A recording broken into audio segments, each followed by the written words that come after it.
Ayan, good morning mga ka-viewers. Labas muna tayo at maglinis ng snow.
Kagabi lang po. Pagdating hindi ganito kagabi.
Dulas. Ayos din tayo sa labas.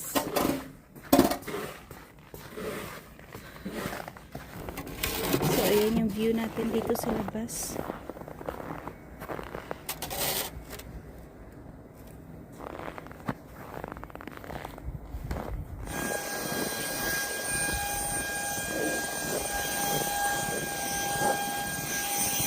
Lower mo na ni Dadong yung yelo para hindi kumakal.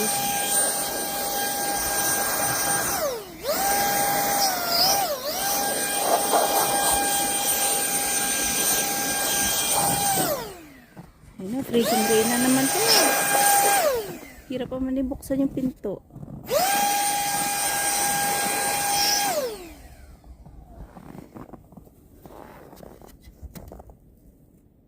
Ano?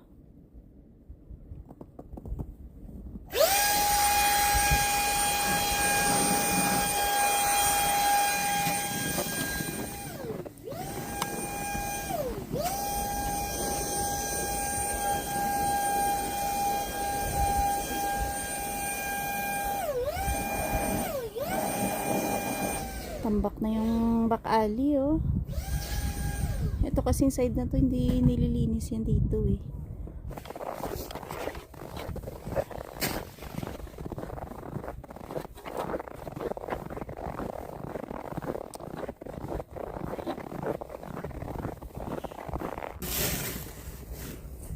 So yung mga ka-viewers, pa-comment na lang po kung saang lugar kayo nanonood. At ayan, kung nasa Canada kayo, pa-comment na lang din kung ganito na rin ba kakapal yung tambak ng snow sa inyo. At yun nga, dito sa amin, ayan, tumataas na talaga siya. At for sure, hanggang March na to.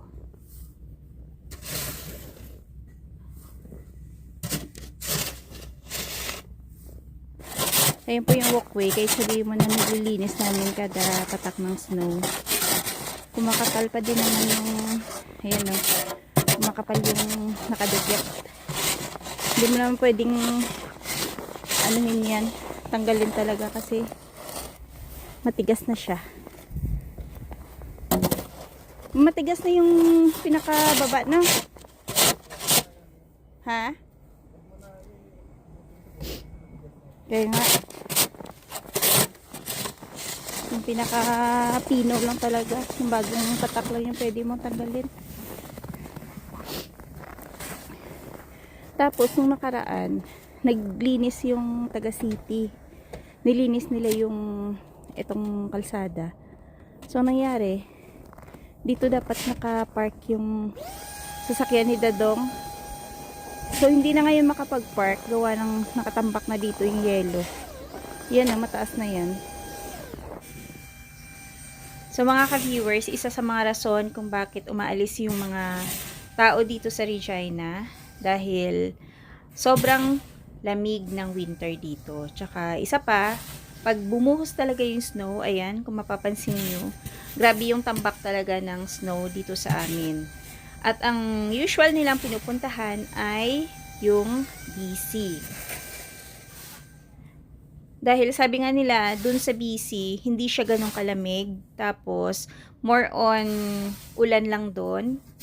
At hindi ganun kakapal yung snow pagka nagkaroon ng snow. So, usually po, BC po talaga yung pinipili ng mga tao na lilipatan pag nanggaling sila sa malamig na lugar. So, ayun. Maraming mga nanggaling na po dito na minsan nagko-comment din sa channel namin na hindi sila talaga nagsisi na lumipat sila sa BC. At kami naman pong mga nandito sa Regina, ayan, eventually, masasanay ka na rin sa lamig ng winter at sa dami ng snow na may encounter mo. As long as naka-winter tires ka, okay lang.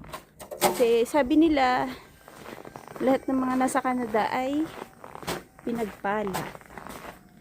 Yung pala magpapala ka ng snow.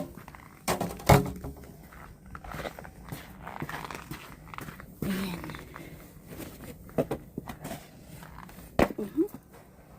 Nilalagay namin dito sa ayan o. Lalagay kami dito ng rubber na ayan. Para alisin yung yellow sa mga shoes namin bago pumasok. Tumigas na rin siya dahil nga yung yellow nalulusaw tapos naging matigas ulit. So ayan, ito kasi yung bahay na to, nasa corner siya. So lahat ng palibot kailangan linisin yung mga walkway. So, dahil madami naman kami, ayan, hati-hati lang sa, ano, sa pagpapala. Yung iba nandun sa front, kami naman, minsan dito banda. So, yun nga pala mga viewers, na ipamahagi na po namin yung munting pamasko natin sa mga seniors dun sa lugar namin. So, sobrang saya po nila na kahit papaano ay yan, nabigyan na naman natin sila ng pamasko this year. So maraming salamat po sa lahat ng mga viewers po namin na hindi po nag-skip ng ads.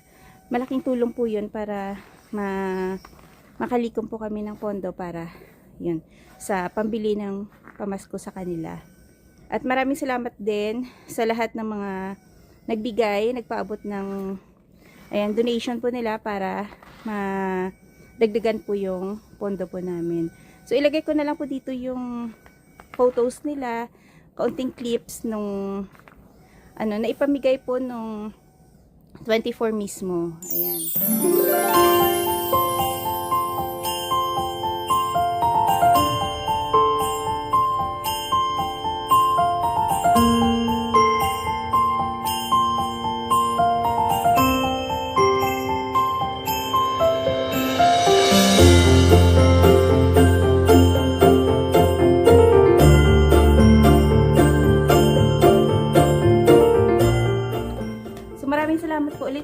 sa lahat ng mga viewers po namin na patuloy na sumusuporta po sa aming channel.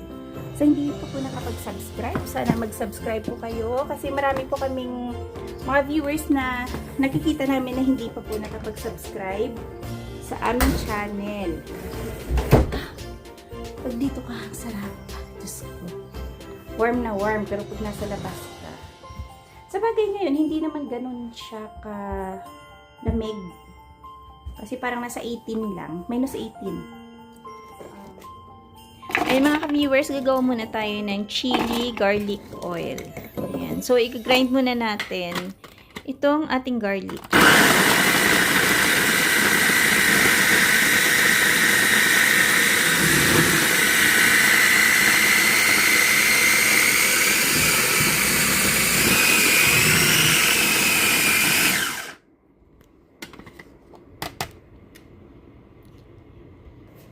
So, ayan po, habang waiting tayo dun sa mga ginagrind nating ingredients, nagpapainit na tayo ng oil sa kawali.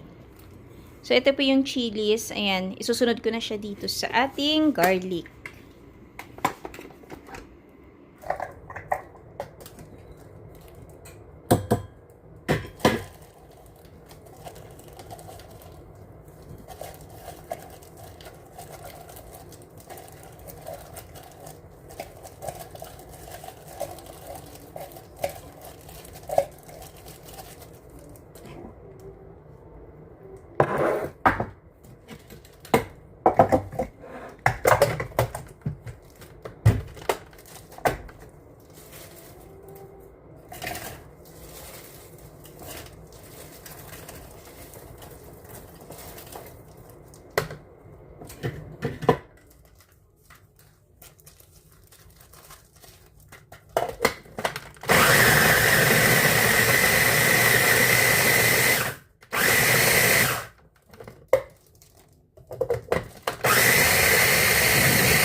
Ayan, add ko na po yung garlic dito sa hot oil at lutuin ko siya ng siguro mga up to 4 minutes.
So, ayan po, dahil may flu si Dadong, ayan, nagpalaga siya ng lemon, ginger, tsaka onion.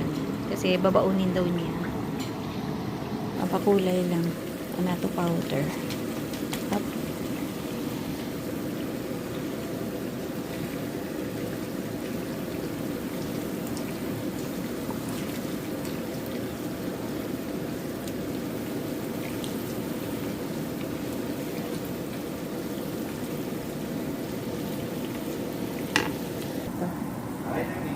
So, mag-add lang po ako ng konting oyster sauce.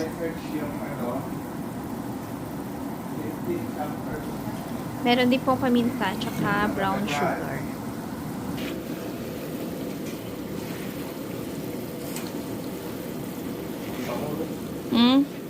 Ang ganda na pati ng kulay niya kasi fresh. Minix ko yung mga dry doon na ano. Yung dry na natira dyan. Nag-iwan lang ako ilang piraso para pang seeds. Magpapatubo daw siya eh. So, yan po, luto na yung ating chili garlic oil at Ayun po, nag-add lang ako ng konting salt kasi medyo matabang siya.